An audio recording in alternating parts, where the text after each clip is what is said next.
सुप्रभात मेरे प्रिय विद्यार्थियों, स्वागत है कक्षा 8 में थर्ड लैंग्वेज कक्षा रखा है। इसका मतलब आज मैं आप लोगों को रिवीजन करवाने वाली हूं। तो यहाँ मैं एक बात कह लूं, आप लोगों का एग्जाम पैटर्न जो है वो वैसा ही रहेगा।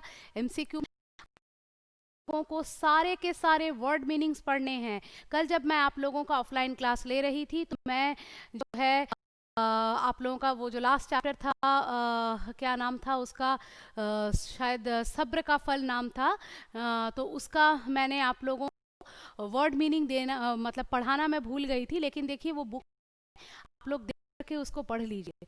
यहाँ मैं एक बात बता दूं, पिछले बार मैंने आप लोगों से कहा था कि जो बड़े बड़े वर्ड मीनिंग्स है उनको के लिए एक शब्द आएगा, लेकिन इस बार के बता दूं कि बड़े बड़े वर्ड मीनिंग्स नहीं आएंगे, क्योंकि इस बार वेटेज एग्जाम का कम है, केवल 20 मार्क्स का है में से आएंगे। मैंने एक्स्ट्रा कुछ क्वेश्चंस फ्रेम उतना नहीं किया है, ठीक है, किया नहीं है ऐसा नहीं बोलूंगी, क्वेश्चंस को तोड़ मोड़ के थोड़ा मॉर्फ जरूर किया है, लेकिन इतना भी कुछ एक्सपेरिमेंटेशन नहीं हुआ है पिछले बार की तरह। सारे कवि लेखक जिसने भी नाम प्रोवाइड किए गए हैं उनको पढ़ना है। कहानी किस प्रकार की है, नाटक किस प्रकार का है, शिक्षाप्रद है, क्या है, ये भी पढ़ना है। वो लास्ट मैंने आप लोगों को बुद्धिमान कौन पढ़ाया था उसका मैंने वर्ड मीनिंग आप लोगों को शायद मैं पढ़ाना भूल गई थी आपके क्लास में।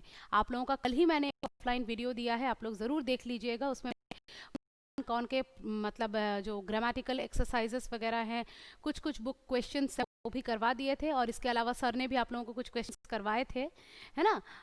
नहीं, सर ने नहीं करवाए थे, मैंने ही करवाए थे आप लोगों को। सर ने तो 7 वाला करवाया था, मैंने ही करवा दिए थे, तो मैंने करवा दिए हैं, तो वो आप गौर कर लीजिएगा। अच्छा, इसके अलावा आप ग्रामर पार्ट और टेक्स्ट पार्ट दोनों भी अच्छे से देख लीजिएगा। 10 मार्क्स का टेक्स्ट पार्ट रहेगा, 10 मार्क्स का ग्रामर पार्ट रहेगा।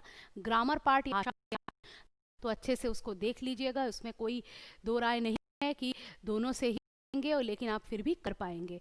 तो चीज़ों को अगर देख लेंगे तो मिला करके हम लोग कुछ क्वेश्चंस डिस्कस कर सकते हैं, लेकिन इसके अलावा भी क्वेश्चंस रह सकते हैं, तो आप लोग अच्छे से करिए। जैसे कि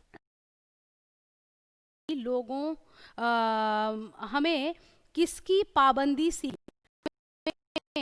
किसकी पाबंदी सीखनी है, हमें समय की पाबंदी सीखनी है। ये समय से कविता से है, ठीक है। हाथी दादा कहाँ जा रहे थे, बुद्धिमान कौन का क्वेश्चन है। हाथी दादा खेत में जा रहे थे, ठीक है। फिर एक क्वेश्चन पूछती हूं मैं आपसे।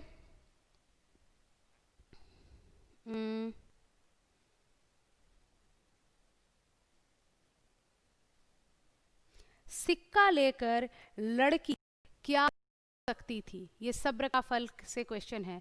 सिक्का लेकर लड़की क्या हो सकती थी। सिक्का लड़की लोभी हो सकती थी। सिक्का लेकर लड़की लोभी हो सकती थी। धोखा देने वाला क्या कहलाता है। धोखा देने वाला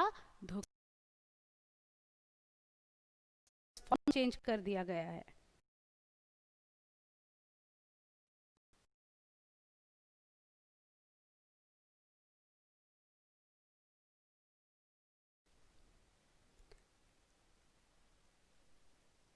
रोटी निकला, ठीक है। सब धनी विशेषण के साथ सही विशेष्य चुनिए। विशेष्य की लिस्ट दी है। का फल चैप्टर में किसके लिए प्रयोग विशेष्य था। विशेष्य मतलब जिसके ऊपर विशेषण लगाया जाता है, वो संज्ञा या सर्वनाम शब्द किसके ऊपर था, व्यापारी के ऊपर था, तो व्यापारी के लिए प्रयोग हुआ है। ऐसे ही क्वेश्चंस प्रैक्टिस कीजिए। मैं सारा अगर बोल दूंगी तो आप लोग ऐसे क्वेश्चंस प्रैक्टिस कीजिए। देखिए एग्जाम वीडियोस को फॉलो कीजिए। वीडियो को भी देख लीजिए। इसी तरह से प्रैक्टिस करने से अच्छे रिजल्ट्स होंगे। ठीक है, all the best for your exam.